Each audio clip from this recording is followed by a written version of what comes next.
Olá, meu nome é Marcela Magda e eu vou falar aqui um pouco do meu trabalho, que foi feito com orientação da Adriana Bortoluso, da Andréa Minardi e do Maurício Bortoluso. O trabalho foi sobre como a crise causada pelo coronavírus impactou a rentabilidade dos bancos brasileiros.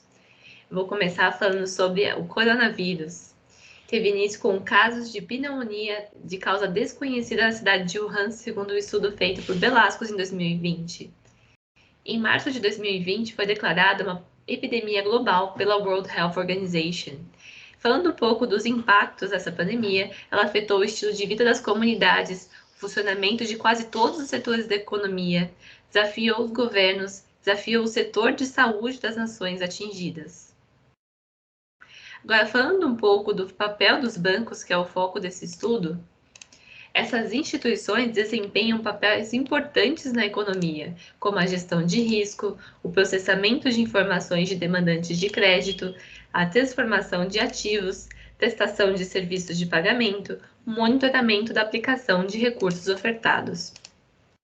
Em um estudo de previsão de falência feito por Roche em 1999, foi avaliado que o sistema financeiro brasileiro sempre teve grande estabilidade, porém esse quadro mudou após a implantação do Plano Real, quando de 271 bancos existentes até então, mais de 50 já passaram por algum tipo de ajuste, ocasionando transferência de controle acionário, intervenção ou liquidação do Banco Central. Foi concluído nesse estudo que quanto maior a rentabilidade, maior a probabilidade de solvência. Também foi avaliado que bancos pequenos tendem a captar usando instrumentos de maior risco e este fator impacta a rentabilidade.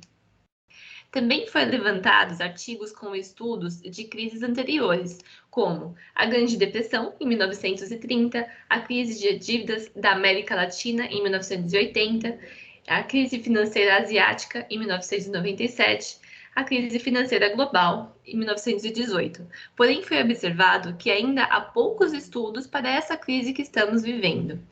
Dada a relevância do tema e com o intuito de complementar a literatura com estudos sobre esta nova pandemia, esse estudo em específico avaliou mais profundamente como o setor bancário tem se posicionado, os impactos da crise causada pelo coronavírus neste ramo, como o foco da rentabilidade dos bancos brasileiros. Falando um pouco dos impactos avaliados nesse estudo, foram avaliadas duas hipóteses. A primeira hipótese foi a crise causada pelo coronavírus diminuiu a rentabilidade dos bancos. A segunda hipótese foi os impactos foram mais intensos na rentabilidade dos bancos pequenos em relação aos bancos grandes. Falando um pouco da amostra, ela foi baseada em balanços trimestrais divulgados pelo Bacen. Foram baseados em 42 bancos, 6 bancos do segmento 1, 5 bancos do segmento 2, 31 bancos do segmento 3. Foram dois períodos avaliados, o período pré-crise, janeiro de 2016 até dezembro de 2019, e o período da crise, de janeiro de 2020 a março de 2021. As variáveis foram variáveis dependentes, NIM, que é o Net Interest Margin, o ROA, que é o Return Over Assets, e o ROI, Return Over Equity. A variável explicativa foi uma dummy de pandemia, incluída aí no estudo, para separar os dois períodos estudados. As variáveis de controle foram de dois perfis, tem as variáveis internas dos bancos, foram variáveis de compulsório, eficiência operacional, tamanho dos bancos, risco de crédito, produtos de tesouraria, os produtos as despesas dos bancos, capital adequacy, os produtos de crédito, os produtos de depósito, as RIPOS. Também tem as variáveis macroeconômicas, como a Selic, a taxa de juros, inflação, o PIB, índice de concentração de mercado e a taxa de desemprego. Sob o modelo, as teses foram testadas por painel dinâmico, utilizando um modelo de regressão estimado pelo Generalized Method of Moments, GMM. O procedimento específico aplicado é o GMM em diferenças, que transforma as variáveis do modelo calculando as diferenças das variáveis com relação aos seus valores defasados, de acordo com a metodologia descrita por Arellano e Bond, de 1991, para lidar com a endogeneidade que surge da correlação entre a variável defasada e o termo de erro. Eu trouxe aqui a evolução das variáveis de rentabilidade e do tamanho dos bancos. A gente tem aqui, então, a evolução do NIM, do ROI e do ROA. Tem aqui uma faixa dividindo o período pré-crise e o período da crise, e a gente pode ver o quanto o tamanho dos bancos aumentou e como todas as taxas de rentabilidade caíram com o início da pandemia.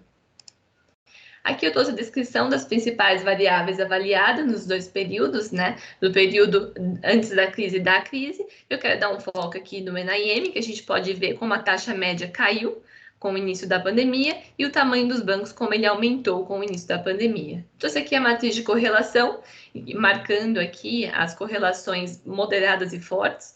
E aqui eu queria chamar uma atenção na correlação entre as variáveis e suas variáveis defasadas, né, que é uma premissa do modelo. E aqui, abrindo a correlação no período antes da pandemia e no período da pandemia, entre as variáveis estudadas, eu gostaria de chamar a atenção, né, aqui eu marquei as correlações que surgem quando a gente abre os períodos, né, ao invés de ver ele inteiro, mas eu queria chamar a atenção a correlação entre a variável NIM e o tamanho. Antes da pandemia, era 0,10. Quando a gente olha para o período da pandemia, ela triplicou, ela foi para 0,30. E aqui eu trago a tabela com os resultados do modelo.